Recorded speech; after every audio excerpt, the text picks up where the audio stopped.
Today, the title of our talk is Remember Your Future. It's time to remember your future because, truth be told, you're always remembering your future, except for maybe it might be not quite what you're expecting, not quite what you're wanting.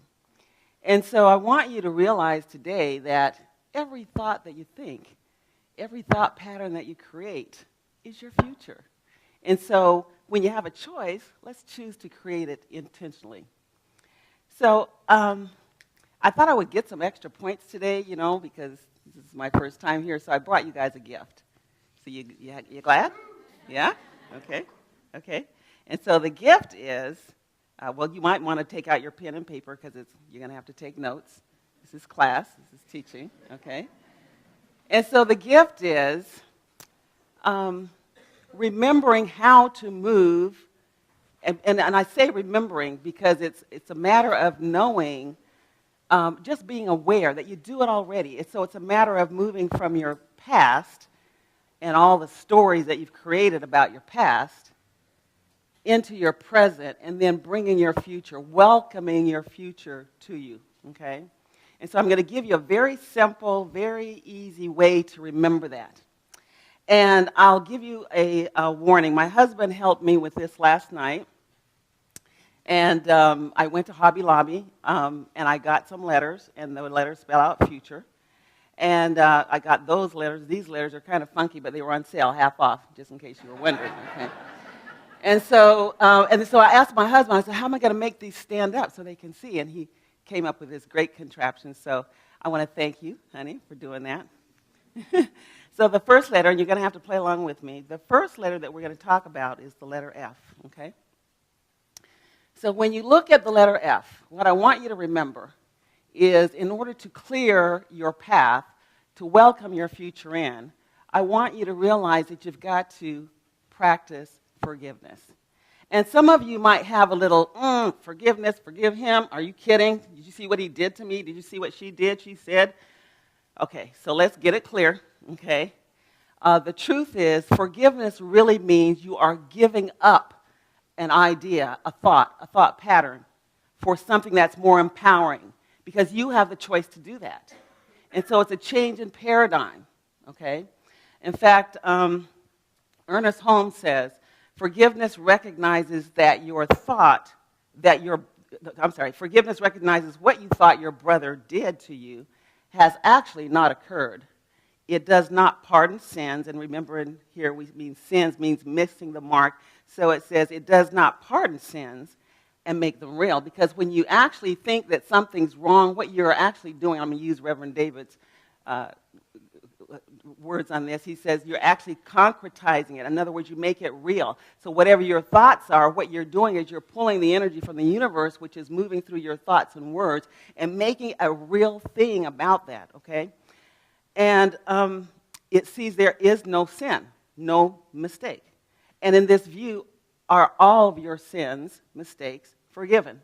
In other words, given up for a higher idea, which is you. What is sin except for a false idea about God and his Son?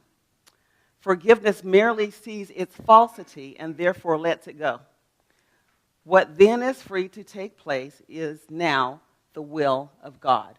So what I'm saying here is that if you want to live a greater, grander, fuller, more satisfying life, you got to look in your life and see, where am I holding something? What have I concretized? What have I made real? What false statement or idea that I have provided about this person, which you and them are connected? So you want to give that up for a grander idea, a grander knowing that you and him and everybody in this building, everybody in this room, are actually children of God. There is no separation. So remember that, okay? So we're talking about the word future, so I hope you're taking notes. The next word, what comes after F? Oh, you're good. So for you, now before I go to the you, remember I told you that my husband helped me with this project that I'm giving to you today. And he's so sweet. And he put them all together, and he made this contraption. So see how nice that F stands up? You see that? It stands up by itself. And so when I got here this morning and I was taking my things out and I was putting them all together, I looked at the next letter, which you said is what? U. And he actually made it a N. Okay? So we quickly, he's a genius, we quickly fixed it. And so we have a U. Which brings me to my next point, which is unconditional love. Because, you know, I had to think, okay, so they're calling in now. Okay. Unconditional love. Okay, so clearing your space for your future, for your idea. Because in reality, all you want is an idea of what God is, an idea of an expression. So clearing that way requires unconditional love, which just means loving without putting a condition on it, loving you as you have been loved. Inside each and every one of us, Ernest Holmes says, that deep within our soul is a longing to be more of our essential self. Inside each of us is a divine treasure full of joy, creativity, peace, compassion, and unconditional love. We come here prepackaged with unconditional love, with joy, creativity. And in order to expand, in order to have a more full, more satisfying life, all we're really doing is allowing more love to come out. It's not about going out and getting anything. It's always about being more, being more. So that's the U, unconditional love, okay? So after the U comes what? T, awesome. You're awesome. Okay. So T. For T, let's talk about trust, okay? What I want you to remember here, and this is probably the most difficult, this is what I see all the time, and that is trusting. Trusting what? Trusting that you are surrounded by an infinite presence that is for you. You're surrounded by something that can't do anything to you, so nothing can really happen to you. At what you might call a condition, what you might call a mistake, is actually something that is for you, not to you. It's moving through you. It's information. So I want you to trust that an infinite presence is always providing for you.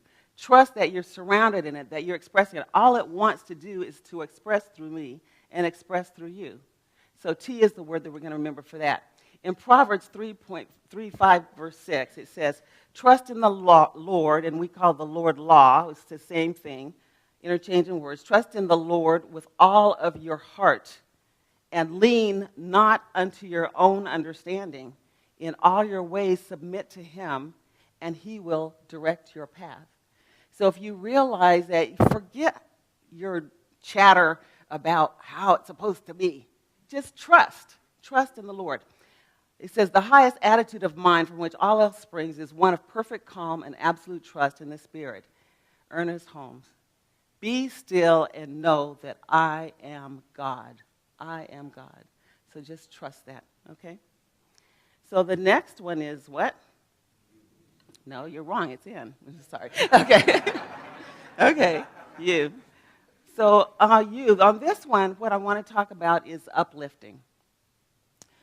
I don't ever want you to go into experience, and you'll remember this because I'm telling you, don't ever, like you know how your mother said, don't ever do that again, right? Don't ever go into an experience without the idea of uplifting, raising up the person that you're with. Remembering that you are a reflection of what you're seeing, you want more. You want to be uplifted. And so when you uplift, what you're doing is you are creating the perfect situation. Before you leave a situation, a meeting, your job, your relationship, whatever you're doing, make sure that the last memory that you're leaving with is one of increase, okay? Because again, for your vision to come and to be welcome into your experience, it's looking for more of who you are. And when you can raise up that peace and that calm and that love and that harmony that is in with you, then there is no other choice for it to be a good situation. Do you understand what I'm saying? Okay? So uplifting. In the business that I'm in, and I manage a team or I work with a team, one of the books that were written in this business is called pushing up people. Michael. Okay, there we go. Okay, he's good. Okay. It's called Pushing Up People. And the whole idea, just like I said, is making sure that when you leave, whenever you're in a situation, that you're leaving at a better place, okay, a better place. Okay. Oh, this is my favorite one, the R, okay. See, I gave you a freebie, the R. And the R is for remember, okay. And again, I want you to remember who you are and whose you are. You are the divine child of a loving Father. I want to share a story with you. And this story is one of my favorite books, Guy Finley. Has anybody here ever read anything by Guy Finley? His book that he's known for is The Secret of Letting Go. It's an awesome, go out now and buy it. It's an awesome book. When I read it, it just opened up so many things about changing your paradigm and how you see things. And so, but this particular story is about a man. It's called The Case of Mistaken Identity. It says, once a man awoke to find himself in a room that he didn't quite recognize. Nothing was certain except for an unexplained dizzy feeling. All around him were mirrors, closets, and tables with trays of different colored makeup. The place was familiar, but what was he doing there? Anxiety began to seep as he struggled to remember. But remember what?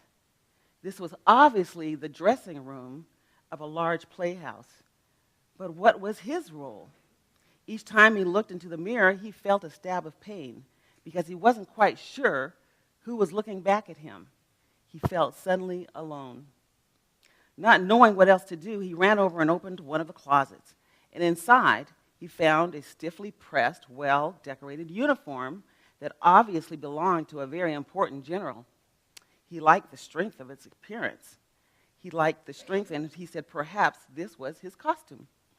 Quickly, he dressed himself and stood at attention in front of the mirror, and as he looked, his heart sank. This was a bold wardrobe indeed, but it wasn't his. As much as he didn't want to, he took off the uniform. He tried another closet. This had in it a gaily colored costume from a circus. Not wasting a minute, he jumped into it. No good. Besides not fitting him, the costume made him feel and look like a clown. So his desperation mounted. He tried another closet, this time a statesman. Next closet, a bum. On he went through the closets. Very little fit well, and if it did, it didn't quite feel right. And then he came to the last closet. Should he open it? His heart raced. As he reached for the handle, he felt his head start to spin in tight circles that were drawing him in. He fought to hold on. After all, this closet must be the right one. This must be the one holding the costume, because it was the only one left. And as the door opened, he grasped. The closet was empty.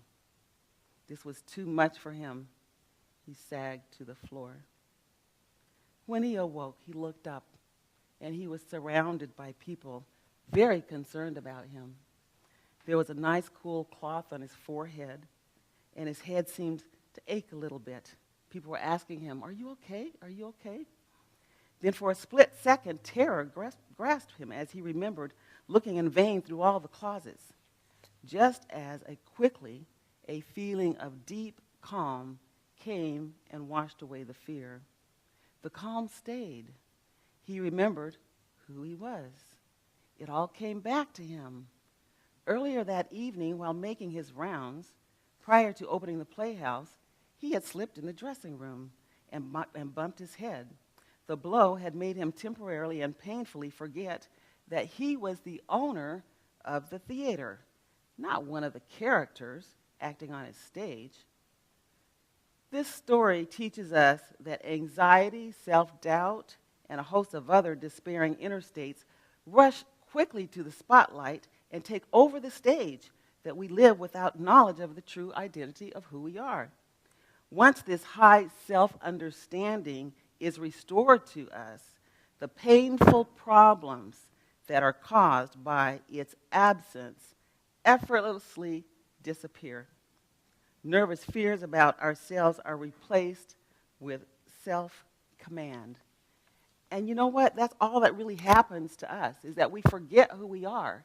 In just an instant, we get a job, we get a relationship, and we change who we are. We change who we are completely. And then we begin to feel like, this isn't fitting. What's going on? A story once was told to me about a tailor. A man went to a tailor and said, you know what? I want a suit. And so this is supposed to be the best tailor in the whole nation.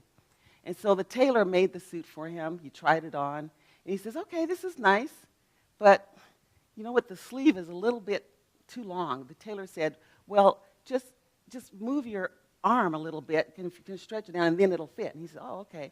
And he says, well, this one doesn't quite fit. He said, well, just move your shoulder up like this, and it'll fit. And he said, okay. And then he's like, oh, this doesn't work well. That's what we do in our life. We try to make things fit, and they don't. They don't fit. And so just like the tailor and the gentleman, realize who and what you are, okay? The last letter is what? E. Oh, you're so good. Oh, so good. On E, let's just remember to expect the good. So as you realize, and I want you to give yourself permission, because sometimes we don't even give ourselves permission to dream or to look bigger. But I want you to not only give yourself permission, but I want you to expect the best. Expect for things to work out. Expect for the problems to take care of themselves. Expect that you will remember. And so all of what I want you to remember here today, and don't leave here without it, is to just know who and what you are.